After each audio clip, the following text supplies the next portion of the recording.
भारत का एक गौरवशाली इतिहास रहा है।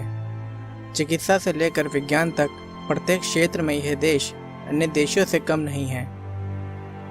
भारत देश में आस्था एक अहम भूमिका रखती है।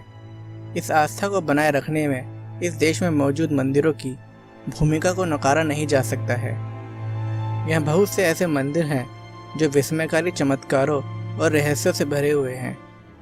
जहाँ ये आस्थावान भक्तों के लिए चमत्कार का केंद्र है, तो कुछ अन्यों के लिए आश्चर्य का विषय।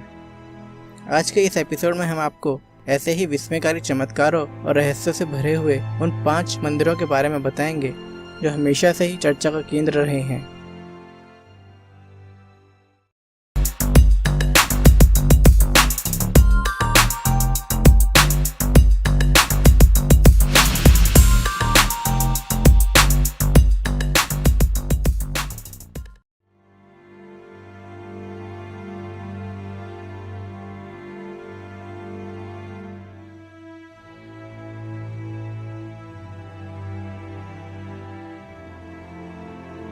करणी माता का यह मंदिर राजस्थान के बीकानेर में स्थित है।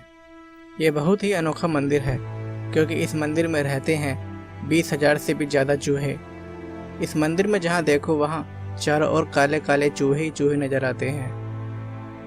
यह मंदिर माता दुर्गा की अवतार मानी जाने वाली देवी करणी का है। इस मंदिर को वैसे चूहों वाला मंदिर भी कहा जाता है। यहाँ चूहों को काबा कहा जाता है। यहाँ चूहों को मिठाई दूध का भोजन भी कराया जाता है। यहाँ इन चूहों की सुरक्षा का विशेष ख्याल भी रखा जाता है, इसलिए यहाँ पाँव को उठाकर चलना मना है। यहाँ श्रद्धालु पैर घसीट कर चलते हैं ताकि कोई भी चूहा उनके पैरों के नीचे नहीं आ जाए। अगर कोई चूहा पैरों के नीचे आ भी जाए तो उसे अपशगुन माना जाता है, लेकिन कोई चूहा आपके पैर के ऊपर से निकल भागा तो समझिए आपकी किस्मत खुलने ही वाली है। आश्चर्य की बात यह है कि इतने चूहे होने के बावजूद इस मंदिर में बिल्कुल भी गंध नहीं आती है और ना ही कोई आज तक यहाँ कोई बीमारी फैली है। यहाँ तक कि चूहों का यहाँ झूठा प्रसाद भी बांटा जाता है, लेकिन आज तक कोई भी भक्त प्रसाद खाकर बीमार नहीं पड़ा है। ऐसा माना जाता है कि करणी माता माँ जगदम्बा का अवतार हैं और इनका जन्म 1387 में एक चारण परिवार में हुआ था। इनका बचपन का नाम रघुबाई था, जिनका विवाह साठिया गांव के किपोजी चारण से हुआ था। लेकिन विवाह के कुछ समय बाद ही उनका मन सांसारिक मोह से ऊब गया, इसलिए उन्होंने अपनी छोटी बहन का विवाह अपने पति से करवाकर खुद को माता की सेवा में समर्पित कर दिया। जैन सेवा, अलौकिक कार्यों और चमत्कारी शक्तियों के कारण इन्हें लोग करणी माता के नाम से पूजने लगे। ऐसा कहा जाता है कि करणी माता 151 वर्षों तक जीवित रही। इनके ज्योतिर्लिंग होने के बाद इनके भक्तों ने इनकी मूर्ति स्थापित करके इनकी पूजा पाठ शुरू कर दी। करणी माता बीकानेर राजघराने की कुलदेवी हैं। करणी माता का वर्तमान में मौजूद मंदिर का निर्माण बीकानेर रियासत के महाराजा गंगा सिंह ने 20वीं सदी की शुरुआत में करवाया था।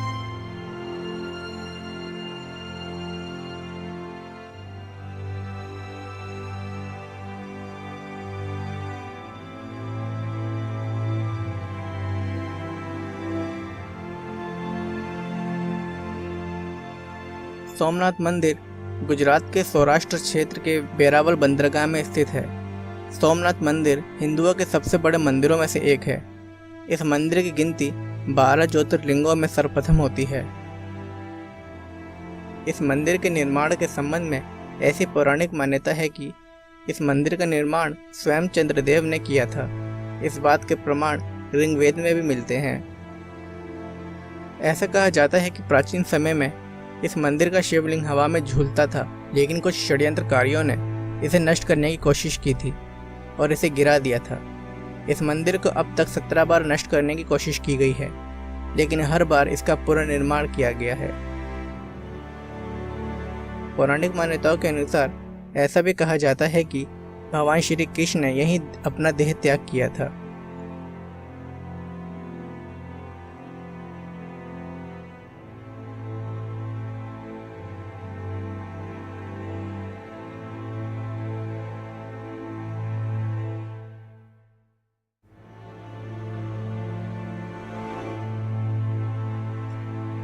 कन्याकुमारी भारत के एकदम अंतिम छोर पर स्थित है।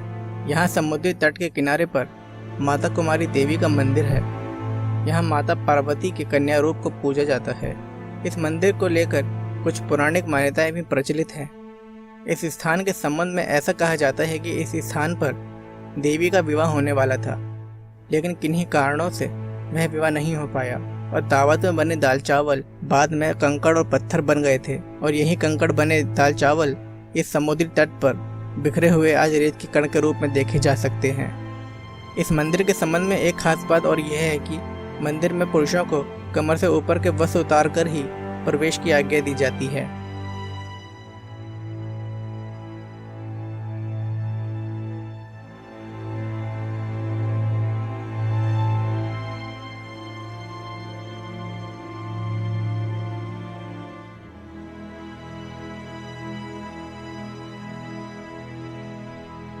महाराष्ट्र के अहमदनगर के शिंगणापुर जिले में स्थित शनिदेव मंदिर भारत के सबसे प्रसिद्ध मंदिरों में से एक है। यहाँ शनिदेव की 5 फुट 9 इंच ऊंची व 1 फुट 6 इंच चौड़ी पाषाण प्रतिमा खुले आसमान के नीचे एक संगमरमर के चबूतरे पर विराजमान है।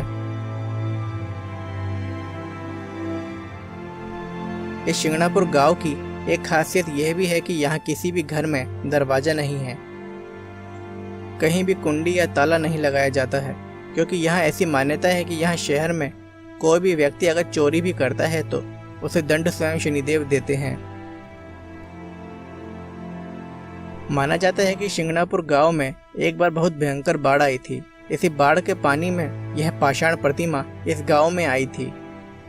जब बाढ़ का पानी कुछ कम हो गया तो एक व्यक्ति ने इस पाषाण को देखा तो लालचवश इस पाषाण के टुकड़े करके बेचना चाहा, लेकिन जैसे ही उसने इस पाषाण को तोड़ना चाहा तो इस पाषाण से खून निकलने लगा।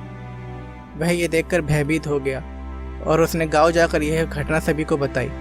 यह बात जानकर सभी गांव वाले हैरत में पड़ गए, लेकिन उन्हें यह समझ में नहीं आया कि वह इस पाषाण प्रतिमा का आखिर करें क्या। उसी रात शनिदेव ने एक व्यक्ति के स्वप्न में आकर पाषाण को गाँव में स्थापित करने के लिए कहा। गाँव वालों ने इस पाषाण को अपने गाँव में स्थापित करना चाहा, लेकिन यह पाषाण जरा सा भी नहीं हिला।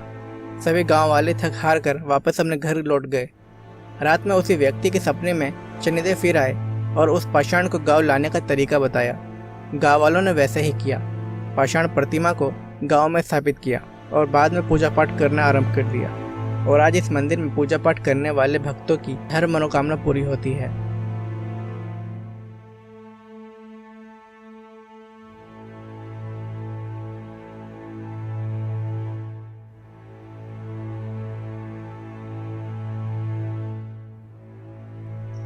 तनोत माता मंदिर जैसलमेर से करीब 130 किलोमीटर दूर भारत पाकिस्तान के बॉर्डर के पास स्थित है। यह मंदिर 1000 साल से भी पुराना है।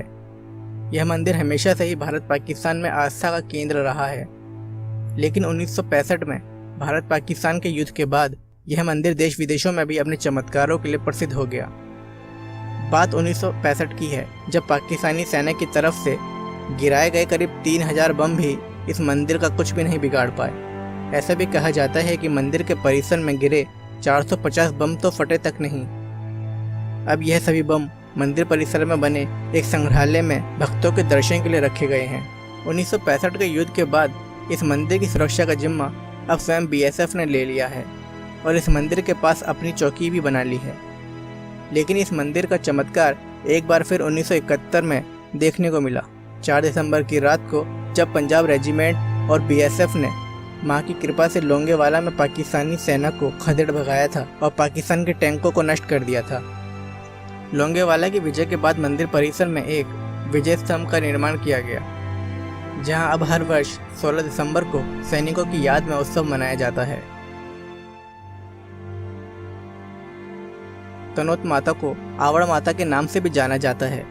ऐसा कहा जाता है कि यह हिंगलाज माता का अवतार है। हिंगलाज माता का शक्तिपीठ आज पाकिस्तान के बलूचिस्तान में है। आवड़ माता के इतिहास के संबंध में ऐसा भी कहा जाता है कि मामड़िया नाम के एक चारण ने संतान प्राप्ति की लालसा में हिंगलाज माता शक्तिपीठ की 7 बार पैदल यात्रा की थी। माता ने प्रसन्न होकर उसके स्वप्न में आकर उसकी इच्छा पूछी तो उस चारण ने कहा कि आप मेरे यहाँ जन्म लें। माता की कृपा से चारण के यहाँ 7 पुत्रियों और एक पुत्र ने जन्म लिया। उन्हीं 7 पुत्रियों में से एक थी आवड़ माता, जो विक्रम संवत 1808 में जन्मी थी। इन्होंने बचपन से ही चमत्कार दिखाना आरंभ कर दिया था।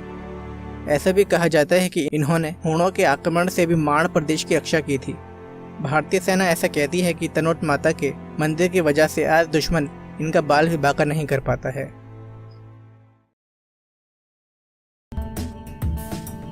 दोस्तों, आज के एपिसोड में इतना ही। आपको आज का एपिसोड कैसा लगा हमें कमेंट बॉक्स में जरूर बताइएगा। साथ ही किन किन टॉपिक्स पर वीडियो बनाए जा सकते हैं आप हमें कमेंट बॉक्स में जरूर बता सकते हैं। अगर टॉपिक्स अच्छे लगे तो हम उन टॉपिक्स पर वीडियो जरूर बनाएंगे और आपके नाम और कमेंट वीडियो की शुरुआत में जरूर शामिल करेंगे। तो दोस्तों, मिलते हैं फिर अगले एपिसोड में।